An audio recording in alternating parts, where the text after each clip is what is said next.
We have the very latest details on the TV deal with the Pac-12 and Amazon and ESPN. And we've been telling you about this for some months now. Since the Pac-12 opened up early negotiations and the window and exclusivity, and you know the exclusive window passed with ESPN, Fox. You know that went by the boards. You know that in this time since the negotiations started, that Fox Sports has told the Pac-12 we have no interest and we will not be bidding on Tier 1 rights. We've told you that first here on the Monty Show. We've told you that ESPN has not only stopped viewing Amazon as a competitor, they've embraced Amazon's place in the streaming marketplace, which you may think is of no consequence. But when you quickly realize that ESPN is not only not competing with Amazon, they are embracing them. They're using Amazon as a point of leverage in their negotiations with the Pac-12. You start to understand that a company like Amazon has said to the Pac-12, we're not overpaying for this. We want to have your Tier 1 rights. Amazon has told the Pac-12, we'd like to have your Tier 1 rights for basketball and football on Prime Video. Amazon has told the Pac-12 that. But we're not going to overpay for that. So meanwhile, what does that do with the ESPN-Amazon relationship? It takes away the ability of the Pac-12 to go back to Amazon and say, well, hey, I'm going to go to ESPN. Or go to ESPN and say, well, okay, if you don't want to pay them, we're going to go to Amazon. They don't have that ability right now. And furthermore, the other thing that's really impacted the Pac-12's ability to get a new TV deal is the way that Fox and ESPN handled the Big 12 TV deal, which was to split the pot from football and basketball, because we now know that ESPN wanted the lion's share of the Big 12 football package, and they got it, because Fox wanted the lion's share of Big 12 basketball, and they got it. And the Big 12 was able to negotiate into those deals the ability to expand, and if they add a P5 program, they can get level compensation for that. The Pac-12 has not done that. So the news that came out last week exclusively here on the Monty Show, well, on Twitter, is that several teams in the Pac-12 are hesitant to sign their grant of rights with the conference for Amazon Prime Video, because there's a lot of questions around the conference and among membership. Is Amazon Prime a good fallback position, if you will, which is the language that was used to me? Is Amazon Prime a fallback position to an ESPN and Fox Sports deal? And would people of influence, meaning would those that decide the hierarchy and positions in things like, I don't know, the college football playoff, will they go to Amazon Prime simply to watch Pac-12 football? And there's a lot of doubt around the conference if that would happen, and if being on Amazon Prime brings more actual eyeballs to watch Pac-12 sports, football and basketball, as the Pac-12 network. And a lot of people have said, well, I'm not sure that being on Amazon is without doubt a larger viewing audience than the current deal that the Pac-12 has. And Jake, I think that's a really salient question to ask. I think it's important. Yeah, and we've talked all about how it's a pain in the butt to have to flip around, like not only to have to change channels, right? I mean, that as a sports fan is kind of what we do, right? Like if you're a DirecTV customer, or in this case, since we're talking about the Pac-12, you'd have to be a Dish Network, customer to get the Pac-12 network, obviously. So like if you're on satellite, you're happy to flip around. That's what we do. But this whole concept of, all right, now I got to get my actual, the little remote that came with my smart TV, because most TVs are smart now, and I got to flip over to another app, and I got to, get through the home screen, and then I got to search for it, and then, so it's just kind of this pain in the butt. And so I think it is a great point, and I understand why a school like Oregon or a school like Washington, again, these major players, why they have hesitation about that. But what I'm here to say is I'm playing percentages. So like what I mean by that is we know, and we can look up the newest number or whatever, but we know that there's, 100, 150 million Prime accounts in the United States. We know that. The numbers say that from Amazon. So if I know that, okay, you've got, let's just call it 150 million people in the U.S. who have Amazon Prime accounts, which obviously means they get Prime Video. Let's say that even half of those people, 50 million. Let's just go with 50 million. If you get a pool of 50 million people who, regularly watch your Pac-12 content, I would think that would be a good thing. I would think that would be more than you get already, but who's really to say? The problem is that you don't have a strong position. You're on the Pac-12 network. You're not on ESPN. You're not on some nationally, relevant network. And that's really the problem. So to me, when we're getting comments earlier in the show about how Utah needs to go to the Big 12 or Oregon needs to leave a conference, that's where this becomes front and center, that George Kliavkoff is not getting the job done. You have to find a better solution than this if you want your schools to sign on to grant of rights.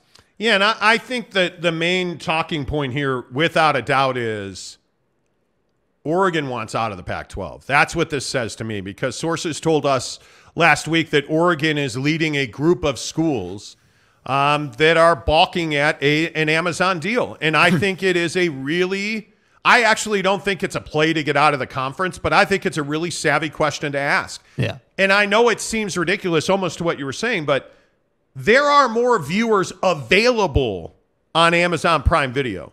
Yeah. There's no question about that.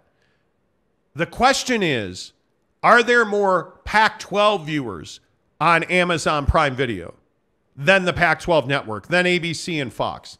That, to me, is the biggest question, because I don't buy into the fact that just because you have, 144 million Prime accounts, and all of those have access to Prime Video, I don't believe that you have 144 Pac-12 football 144 million Pac-12 football viewers. Well, and furthermore, I'd be curious to know who does Oregon want to view the product, right? Because there's always the conversation in any business model. Hey, what set of eyeballs do I want seeing it? Do I want, is the target just to get after replacing the Pac-12, the pure Pac-12 football fan? Or do I want to reach this broader audience that maybe is a Georgia fan, but is really a every week in, week out college football fan? Do I want to reach that person? Well, obviously, yes, you do. So to me, from that standpoint, if we're talking about big picture and getting more eyeballs who are football fans on your product, I think Amazon is a no-brainer. But I think this concept that Oregon has brought up and that we've talked about a lot of, having to go to an app or how easy is it to access the content? I think what doesn't get brought up enough, and this is what I'd be saying if I was George Kliavkoff, hey, we're on people's phones with the Amazon deal. Do you understand that, Oregon? Do you understand that, Washington?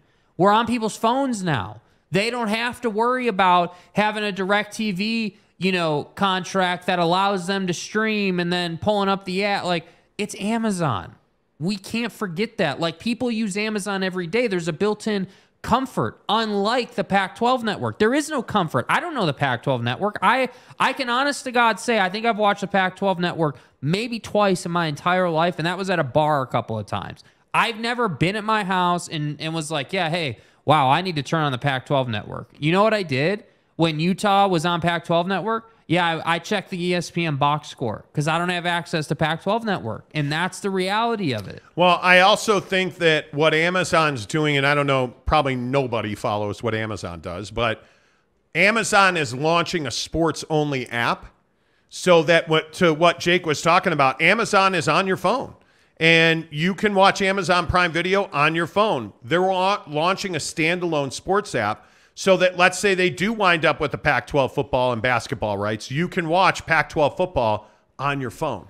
That's something, and I agree with you 100%. I think that's been an Achilles heel for the conference, that you have not been easily and readily able to find Pac-12 sports. You don't know where it is. You got to look it up. For instance, if you play that off of the Big 10, if you play that off of the Big 12, if you play that off of BYU, for instance, I know that every time BYU is playing a football game, it's likely going to be on one of the ESPN networks. I know where to find BYU football. If I want to watch Utah football, I don't know where to find that. If I want to watch, it's ridiculous to me. And obviously USC is in the prime window most times. Right. But there are weeks during the season where you don't know where to watch USC football. And it's crippling. I'm a DirecTV diehard loyalist. I love DirecTV. I don't have access to Pac-12 Network unless I go and subscribe to somebody else's platform. Right. That's the biggest issue. And again, remember who you're talking to. I'm a diehard Pac-12 football fan. Huge Pac-12 football fan. I'm really passionate about it. I can't watch the most important games because I don't know where to find them. So this is a huge tipping point because remember how grant of rights are signed and executed. It's a school like Oregon that will sign a grant of rights of their rights for their sports to the Pac-12 conference, who then goes and signs a deal with Amazon. And so what this current situation is, hey, we're the Pac-12. We're negotiating a deal with Amazon. We've come to a deal. Okay, Oregon, here's the deal we've come to. Please sign your grant of rights now. Can you do something for me? And if Oregon doesn't want to do that deal and they don't sign their grant of rights, there is no deal because Amazon's not doing a deal with the Pac-12 without Oregon. Yeah. And nobody is. And I think the other schools that you're looking at in this situation, if our sources are correct, it is Oregon, Washington, and Cal. And really, when I say Cal, it is the UC Board of Regents who are going to take a real hard look at whatever TV deal the Pac-12 does before they sign off on that deal. And I think Cal is going to get significant oversight on any contracts they sign that are as lucrative as the next Pac-12 TV deal needs to be. I think Cal's going to have a real tough time signing that grant of rights if it's not for certain that more views and more money and more opportunity will come to the Pac-12 members if they do a deal with Amazon. The other problem here, obviously, is there is a domino waiting to fall, and I think a lot of people need to understand this as well. When you look at the Big 12 is simply waiting for the Pac-12 to implode because both of those conferences need to and will likely expand. I don't think there's any doubt about that. I think a month from now, we've probably had more invitations sent out. I don't think there's any doubt about that because I think from what my sources in the TV industry are telling me, I think that the Pac-12 will have a TV deal in place one way or another. I would say within 10 to 21 days at the latest, the Pac-12 will have a deal in place. And I think if that happens, the moment that the Pac-12 puts a deal in place, I think the Big 12 is going to I think get far more aggressive because if it were me, you look at and I'm Brett Yormark in the Big 12. I'm absolutely on Gonzaga. I'm absolutely on San Diego State. I'm absolutely on SMU. I'm trying to add any of those schools. I'm also aggressively on Oregon and Washington. I don't think Oregon and Washington want anything to do with the Big 12. I think Oregon and Washington, if they don't end up with the Big 10, which, by the way, one other story you got to watch, Commissioner Kevin Warren of the Big 10 is a finalist and I think the likely next president of the Chicago Bears. That's right, T. If Kevin Warren leaves the Big 10, that's one of the prime jobs in all of sports. Yes. I'm curious how that impacts an Oregon-Washington expansion proposal because I think once this Pac-12 TV deal brings some clarity, and I think it's before they sign ink to paper. I think if you're Utah, if you're Colorado now with Deion Sanders, you've raised your level of exposure. How are you not looking at Arizona State, Utah, and Colorado if you're the Big 12? Yeah. Makes a lot of sense. Oh, man, it makes a lot of sense, but you'd have to do that before they sign that grant of rights. Yeah, and I just don't think that people are stupid as far as these West Coast schools go and the Pac goes. Like, you can't tell me that Phil Knight and his pocketbook aren't sitting here saying, oh, man, like, you know, we're going to have opportunities. You know, they probably have more information on Kevin Warren's situation than obviously we do. Like, I think people probably know what Kevin Warren's going to do. You know, when you have stories being released about how he's, quote, a final candidate, I agree with you. He's likely the guy. You know, so if we think and we can draw the assumption he's likely the guy, you can't tell me that, you know, Phil Knight or any of these other guys don't know what he's going to do. And so, you know, if you know what Kevin Warren's going to do, if you know the position the Big 12 is in, if you're Oregon, why would you sign a 25, even a $30 million a year grant of rights deal? Why would you sign your grant of rights away to go and have, Georgie Poo go and do that deal. Well, why would you do that? And I think what you're looking at, if you are the Pac-12, I think you are looking at a $20 million per school deal if they stay together as 10 schools. If the Pac-12 stays as 10 schools, I think they're looking at, for their Tier 1 rights, $20 million a year. Per school, $200 million total. I think if they're able to expand, and again, I know I'm the only one that thinks they're valuable, but I think that San Diego State and SMU, and I don't know how you're the Pac-10 and you're not going after those guys. How are you not trying to get a footprint back in Southern California? How are you not trying to get into the Texas market? Yeah. I mean, it makes a lot of sense financially. I don't know how you pass on that, because you have to find a way to cement your future. And expansion's the only way to do that. But I don't think that Gonzaga is an option. I think Gonzaga wants to join the Big 12. And hey, if I'm the Pac-12, I'm absolutely offering Gonzaga a place in our conference. Heck, they're not a football school, obviously, but they have a great athletic tradition and an athletic department that goes beyond basketball. If I'm Gonzaga, I would think they'd want to join the Big 12. Anybody see Kansas and Oklahoma State over the weekend? Anyone see that game? I mean, I just think when you look at the two conferences that are most intriguing to me are the Big 12 and the Mountain West, because I think the Mountain West is absolutely somebody that has a chance to take a big jump forward. You just hired a sensational new commissioner who is now, by the way, in control of the Mountain West. They have a new commissioner that's now active. Her contract kicked in on the 1st. I'm for real. Craig Thompson's no longer in control there. I think you're going to see a tremendous spurt of growth here. If you're the Mountain West, you have a chance to take a big jump forward. You remember where Gonzaga is. They're in the WCC for basketball. Yeah. And while that's been a fine conference that they've dominated, I think that Gonzaga basketball needs a bigger home. And I think they need to show that they can compete on a national level week in and week out, because there's a lot of people who think that they are already in the tournament because they play in the WCC. Gonzaga. And I don't know how you disagree with that. Yeah.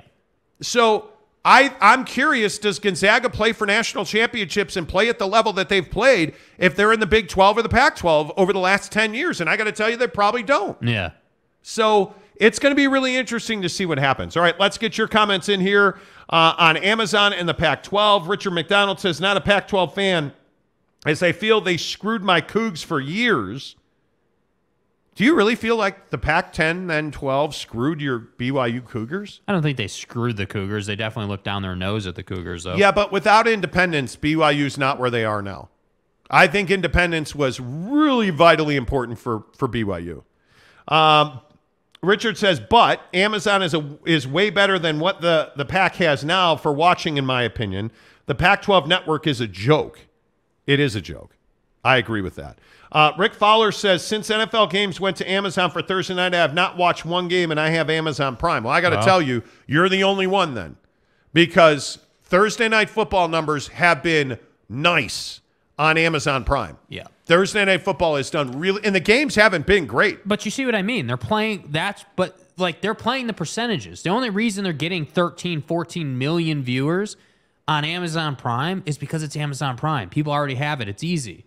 Right? Like if you're if you're a college student, let's say, and you're a football junkie and you're in your dorm, how easy is it to pull up Amazon Prime Video app on your phone? It's easy. It's $10 a month, bro. Like, it's not some $100, $150 DirecTV package with the hockey package and baseball and NFL and rugby and all these different options. No, it's Amazon Prime. It's $10 a month. It's easy, and you can watch really high quality streaming. That's what you need. Yeah, I mean, if you're doing, I don't know what, 10 to 15 million viewers a game on Thursday Night Football, you're not, my guess is, and I think the number is over broadcast television, they're down 10% or something like that. Their December numbers were great. Mm-hmm. You're still doing 15 million viewers a week. Yeah. those are good numbers on dog matchups. So for my money, I think Amazon Prime is absolutely viable. Absolutely viable. Provo Cougar fan says you'll need 2 or 3 TVs on the regular and one on ESPN Plus or one on Amazon. Well, I think that's the reality now that we face. Because I don't think you can have one TV and flip back and forth from Amazon Prime Video to ABC. It drives me crazy doing that. Because it takes way longer than flipping channels. It's not flipping channels. Yep. John Coy says most people use Amazon Prime for shipping, not watching. Prime Video is a good platform. And as much as as a lot of people want to hate on Amazon Prime Sports is coming. Yeah. I mean, whether you want it to or not, it's coming. Big Daddy Magic says, hey, players, Utah Utes win big Rose Bowl. Well, they better. And shopping, John Coy says, yeah, I mean, most people, when you think about Amazon, you think about shopping. But I think that, again, Amazon is smart for rolling in Prime Video into your Prime membership. That's brilliant. Yep, I agree with that. I think it was Mike was asking. Mike says, what about Amazon buying Pac12 Networks? Why is nobody talking about that? Well, number one, I think it's because Amazon doesn't need to buy Pac12 Networks. Amazon, and I think what a lot of people don't know, is that Amazon does not produce Thursday Night Football. NBC Sports produces Thursday Night Football. Amazon does not have infrastructure or trucks and control rooms. And so there's a lot of people who think, well, hey, they'll just buy Pac-12 Networks. From what I've been told, they will use a partner. They will probably use ESPN and ABC to produce their college football and basketball stuff. They will pay to have that done. In the future, my guess is they will do something different than that. But I would think in the near term, the problem is it's so fat at Pac-12 Networks. You don't need 8 streams. You don't need 8 feeds for Pac-12 Networks. You don't need that. They have a lot of infrastructure that simply is wasted. What Amazon needs is a streamlined way to broadcast their football product. That's what they don't have right now. So again, they contract with NBC to produce those Thursday night games. I don't know why they wouldn't do the same thing. Eventually, they're going to have their own production house. I mean, they're going to have to do that. I don't think they will do that with Pac-12 Networks. That doesn't make financial sense because you're going to pay an inflated cost for that. And I just don't think they would. I don't think they would want to do that. I think it's a very valid question, but I don't think that they would do that. That's just me. Provo Cougar fan says the old Mountain West TV platform was worse than the Pac-12 network. Oh, by far. Yeah. The Mountain West network was a disaster, an absolute disaster. Lee says, I have Prime, but I have never watched a football game on it, and I surely will not be going to Prime to watch Pac-12 football. That is the Oregon argument right there. Will you go to Amazon Prime Video to watch USC and Utah? Where do you watch your football? That's a big question. Now, if you're in the state of Utah, you're going to go and watch Utah wherever they are. If you're a Utah Ute alum or a fan, you're going to go to Amazon Prime Video. But if you are a Washington State fan and you're on bye week, are you going to Prime Video to watch Utah and whoever? Are you going to watch any Pac-12 game because it's on? If you are a college football committee member, college football playoff committee member, are you going to Prime Video to watch Utah and Oregon? Probably not. Probably not. You're not watching now. Yeah, I mean, we've discussed how proficient those people are at reading box scores, so, probably not. We'll see. Lee says, I think Kevin Warren leaving is bad news for Oregon and Washington. Kevin wanted more expansion, and the presidents do not want more expansion. I agree with that. I think Kevin Warren has done a fantastic job. The guy is a stud. Yeah. And I just don't know. I don't know how you don't respect what the guy has done. I think he has been nothing short of sensational for them. Little Jizzy says, why would the PAC ever take Colorado over BYU? Exactly right. They would never do that. Right. They would never do that. Endo Nuts. By the way, Endo nuts. By the way, Yeah. donuts sound amazing right now. Yeah. PAC wants a deal. Amazon wants a good deal. Amazon has huge reach. Does it, though? Does it have huge reach? I don't know. Gonzaga has 3 local PAC schools benefiting traveling fans. Well, I don't think it's a matter of benefiting traveling fans. Mm-hmm. I think if you look at Gonzaga and you look at their fit in the Pac-12 versus the Big 12. Gonzaga. I mean, geographically, Gonzaga fits much better in the Pac-10, right? There's no doubt about that. Yeah. But if the Big 12 adds Pac-12 schools, that's a different story.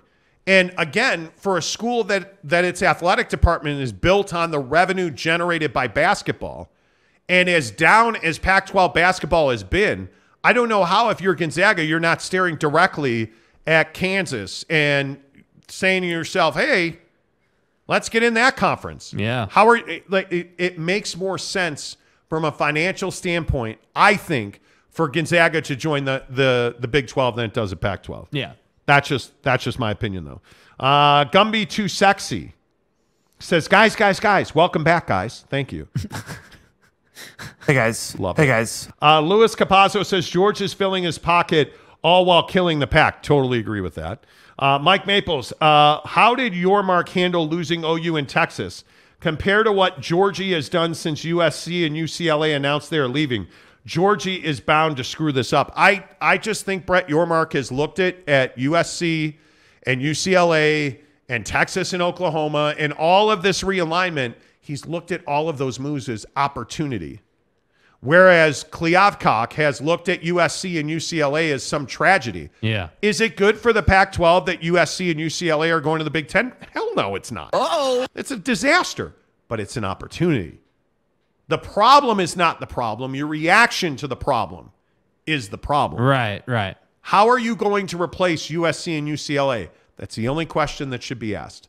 And if Gonzaga is part of that, if San Diego State, and I will sit here and tell you, San Diego State should join the Pac-12. Gonzaga. That's the right. I think they are one of the most valuable chips in all of college athletics right now. Yeah. But does George Kliavkoff have the backing of the rest of the conference, or will they do the BYU and look down on their nose? Well, we're all research institutions. You're a douche. Can't have the damn Mormons in their magic underwear over here. Can't have the damn Mormons in their magic underwear. Because I think those are conversations that people have about BYU. Right. I think when you looked at the Pac-12, and it made so much sense to add BYU. Nope, can't do it. In God's name, image, and likeness. We only drink caffeinated beverages on the left coast here. And that's how I look at it. My friends in Frisco don't want your gold cans of Coke. I feel like that's who the Pac-12 is. And I think George Kliavkoff fits right into that. I don't think he's a guy who's like, hey, well, San Diego State, they've got beautiful new facilities. They've got a great influx of cash here. They give us Southern California. Nah, it would be so Kliavkoff in the Pac-12 to be like, yeah, I think we'll have San Diego. I mean, who names their stadium Snapdragon? If we're being honest, right? If we're being honest here in the Pac-12, yeah, where we know everything, right? That's how I think they view themselves. As the all-knowing, we're going to do this. We're going to do back-of-the-envelope calculations to screw USCLA. Because we're a conference of champions. Because USCLA, they can't leave. Well, they left. George, now what? Well, a little P came out, but we're going to go and get Poughkeepsie State. With all due respect. It would be so Pac-12 to be like, let's add Hawaii instead of San Diego State. It was damn Aztecs. Wow. You know what? I've had enough. We're going to add Jackson State. It's probably different than what you're thinking, though. That's who the Pac-12 is. I view them as incompetent. They are. I do. Kurt Meyer says, JK, Happy New Year to you as well. What's up? Good to see you, Kurt, as always. Severe says, Prime is a great streaming platform. They are investing a ton of money in content. They have better content than a lot of services, in my opinion. I like that you can rent movies if you don't have them. Yes. the problem is you've got to get people to Prime Video one time. You're going to get one shot. Yeah. And now that they've fixed all of their issues, and by the way, their issues on Prime Video for Thursday Night Football to start the season were massive. Massive. They fixed all that. The games have gotten better. Their broadcast has gotten better. Al Michaels has gotten better. Kirk Herbstreit still sucks. But the point is, the product has gotten better, right? Are we clear on that? So I think if you show people, hey, Prime Video, all-inclusive, everything you want right here, I think once you get them there, they will stay. I do. Stephen Smith, what's up? He gives us a $10 tip. Appreciate you being here, Stephen. He says, what are your thoughts on TCU winning against Michigan? How does it affect the perception of the Big 12? Does having the Big 12 do well in the semifinal affect the Pac-12 TV deal? I don't think it does. I think when I look at TCU, listen, the truth about TCU in the college football playoff is TCU had to bust their ass all season long. Sonny Dykes is a hell of a coach. Yeah. Duggan's a hell of a quarterback. And that team fought for their lives every single week. Yes. Every single week. TCU was counted out, was discounted, and all they did is win games. And I think when you look at TCU and you play them against Michigan, and I know we've talked about this repeatedly, and I'm sorry to be redundant, the Big Ten sucks. It's not good. It's not good at all. So you look at the Big Ten as a football conference. How do you explain that your two behemoths lost the only games of consequence? Yeah. And if we're being really honest about TCU, was TCU ever in danger of losing that game? I don't think so. The end of the third quarter was a little sketch, dude. But again, what have we said about Max Duggan all year? He just finds a way. Max Duggan. He just, in Sonny Dykes losing his ever-loving mind on the officials in that game. And as you can see, I'm going through some shit right now. And you look at the moments, and you look at the plays that Michigan did not make. And you just start to ask yourself, dude, was Michigan in position to win the game? Absolutely. Okay, where are you at on the goal line plays? 2 goal line plays. A lot of people said they were touchdowns. I don't think the butt on the ground was a touchdown. I agree that he had control as soon as his ass hit the ground at the goal line. Right. And I don't see that was. And I think definitively the second play he was short. There's no doubt he was short. Yeah. The bigger question to me is the targeting penalty that was not called. Right.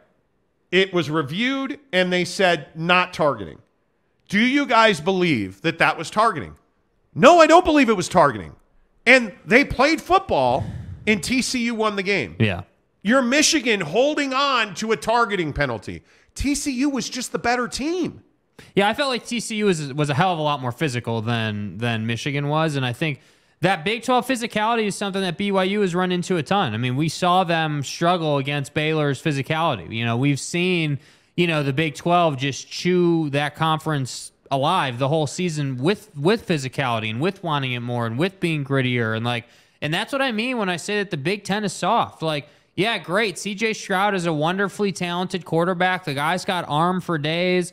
Ran his ass off for them and over the weekend in these games. He played well. I look at Michigan. Michigan, you have talent. McCarthy is a nice little quarterback. Yeah. But to me, you just didn't want it as much as TCU wanted it. And so that's why it's targeting, goal line. But. Oh, Michigan's so physical. They're coming to whoop that ass, boy. That's what I mean. It's all hype and no follow-up, dude. It didn't happen. Why did Jim Harbaugh not use his timeouts better? Y'all feel me? They did not. They could not. They thought they were going to come in and push TCU around. It never happened. No. Duggan was the better quarterback. Yeah. And that's not saying that J.J. McCarthy and his smoking hot girlfriend did not way, have a good game. Can we talk about Buddy's dad for a second? Can we talk about McCarthy's dad? He did not grab her ass. Okay, well, that's not what the video looked like. The video looked like he turned his hand over and had himself a feel. Like, what do people think of this? Look, Pervin Meyer. Yeah, that's what I'm just telling saying. you. That's what I'm saying. Anyway, the point is, TCU is just a better team. Yeah. But does TCU help the Pac-12? It does not. This conference, and again, I know we've had this conversation a bajillion times on this show. Right. The Big 12 is a better football conference than the Pac-12. And I know that's shocking and it hurts your breasts and stuff. Right. I'm telling you now, the Big 12 is a better football conference than the Pac-12. Sorry if you're offended by that. The Pac-12 is a better football conference than the Big 10. Yeah. That's the problem. You want to talk about where the Pac-12 fits into this? The problem is the Big 10 is soft and they got exposed. And as far as Ohio State goes, I know this is going to piss off Ohio State fans, and I know that you are out there in numbers and I'm an idiot, and I heard it all on Saturday night on flipping Twitter. I get it. Right. Georgia played down to Ohio State. And you can sit here and you can talk about Stetson Bennett, and Stetson Bennett is a stud. Stetson Bennett gave you what you needed to win this game. Did he play well the entire game? No, absolutely not. Yeah. But let's not sit here and pretend that somehow, some way, that all of a sudden Stetson Bennett sucks. Because Stetson Bennett does not suck. And it's tired in my mind that we just assume, oh, it's the Ohio State. Right. And that the Ohio State is going to win the game because they're the. Shut up. Like, I'm so tired of the Ohio State. You can leave, you can stay and shut up and act like an adult. Thank you. But guess what? You didn't win the game. Right. Oh, but it was 42-41, and if we'd have made the field, you didn't make the field goal. In fact, it wasn't even close. Bro, it didn't hit the upright. I don't know that it hit anything. It was so far left. The ball left the screen. It was so far. Listen, I look at Stetson Bennett. He threw for 398 yards, 3 scores and a pick. Mm-hmm. I thought he played a fantastic game. And he got crushed repeatedly. He didn't play a fantastic game. He did. He played a hell of a fourth quarter. That's what he did. Well, he looked nervy in the first half. He looked like he was struggling to find rhythm with his wide receivers. It didn't look good. It looked like Ohio State had a nice little lead on him going to the half. That's what it looked like. They couldn't run the ball. Georgia couldn't run the ball. It was a huge problem. And I think Ohio State I think C.J. Stroud absolutely helped his draft stock. Mm-hmm. I think C.J. Stroud was not a guy, and we've talked about this repeatedly on this show, C.J. Stroud was not a guy that anybody thought was a running threat. Not even a little bit. C.J. Stroud ran his ass off in that game. Yeah. And I thought he made some really good throws until the game was on the line, and then he didn't make such great throws. No, I guess not. Right? Stetson Bennett, and you can sit here and you can tell me that Stetson Bennett had a bad first half. He did. There is no doubt about that. You got to score. If you're going to be down 28-24 at the half, you needed to score 29 points instead of 28, whatever Ohio State had. Right. The fourth quarter absolutely belonged to Georgia. 100%. You saw why Kirby Smart is arguably the best head coach in the country. You saw why Ryan Day is a disappointment to some Ohio State fans. I think you saw why Stetson Bennett is so highly regarded and why he's in the Heisman Trophy conversation, because he was just sensational. And by the way, I would also point out that when you look at that defense, how many double teams did you have to slow down the interior linemen of Georgia, and they still beat you? Yeah. It was unbelievable how many times that Georgia D-line was in the backfield. It was just, yeah. it was ridiculous, dude. I will say, though, I think Stetson had a hell of a second half, and I think it particularly got going with about 5 minutes left in the third quarter. I thought the only concerning thing, or not even concerning, just like interesting thing, was that neither Kirby or Stetson seemed to have a good grip on clock management at the end of the game. That's the only thing that I was really surprised about. Like, because once you saw Stetson get going, you're like, all right, Georgia's going to win this game. Like, they're going to find a way. We're good. Like, this is going to be close, but Georgia's going to get this one.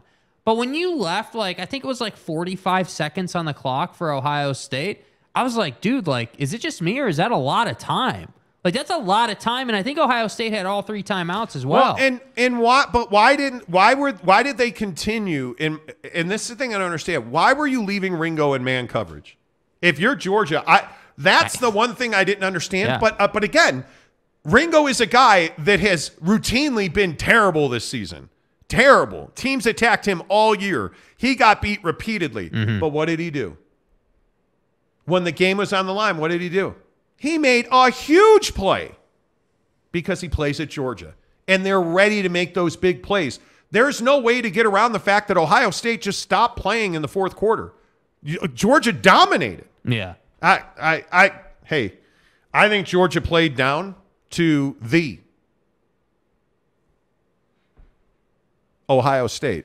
And I think that the truth of the matter is that's what happened. You know, I don't know. Gumby says the Monty Show. Exactly right. The. Jake Gordon says, can we make a soundbite of Monty saying the Ohio State? We can. We can. Lee Jensen says, welcome back. Thank you. Little Jizzy says, Mike White is a scrub along with the Jets' horrible offensive line. Well, Zach Wilson's a bust. So what do you want from me? You know. Yeah. It's you know. Patrick says, TCU fan here. The Big Ten is not soft. Michigan, Ohio State bot. But what do you mean? Yeah, I don't get that. I don't know what that means. That doesn't, by the way, saying that Michigan's soft doesn't mean that that's a knock on TCU. TCU's really good. Yeah. TCU exposed Michigan. Dude, you can't come into the game if you're Michigan saying that you're going to move this team and that you're going to physically impose on them and then get moved and get physically imposed on. You can't do that. It's just unacceptable. Yeah, I don't know. Kyle A says, Monty, I think you have a look-alike, that being Sonny Dykes. You think I look like Sonny Dykes? Okay, well, I don't know who you looking at. Okay. You know. Okay, you know. Let's see. MW Robbins 11 says that play should have been dead before the targeting happened. Well, shoulda, coulda, woulda. But by the way, what a stupid play by that kid. Yeah. Like, what are you doing? And by the way, the targeting non-call at the end of the Georgia-Ohio State game, that was not targeting. Not close to Dude targeting. laid him the F out with a shoulder, in the end zone. Not his helmet. Yeah, in the end zone. Yeah. He laid him out, dude. Yeah, you know. Jake Gordon says the Monty Manor at the Maverick Center looks a lot better when Monty and Son are there. Thank you. Thank you, Seth. And I appreciated everybody like DMing me pictures of the studio. I appreciate that you guys do that. You know, Richard McDonald said, don't forget Michigan beat Ohio State in Columbus, which now it makes me wonder, how the heck did that happen? But like, to me, it goes to show it all is incestuous in the Big Ten. Well, Michigan beat Ohio State, you know, way back when and whatever. It doesn't even matter because ultimately you had 2 opportunities to get to the championship round and you didn't take advantage of it. That's the problem. Yeah. Fat Jesus says Jim Harbaugh forgot to wear his lucky Walmart khakis. I'm so tired of Jim Harbaugh. I feel like Jim Harbaugh is one of those guys who's neat. And it's like, oh, it's Jim Harbaugh. Of course we like him. And nice glasses. But I feel like that's what this is about Jim Harbaugh. Yeah. You know. Rick Forster says, anytime Michigan loses, it's a great day. Well, you know. Facts. Dominique Peterson says, how you like Bo Nix beating Utah on one leg? I don't know. I watched the game, and I thought he had 2 legs. Did they amputate his leg before the game? Could have been. Could have been. I didn't see that. You weren't expecting this one. Did Bo Nix have a leg amputated? Huh.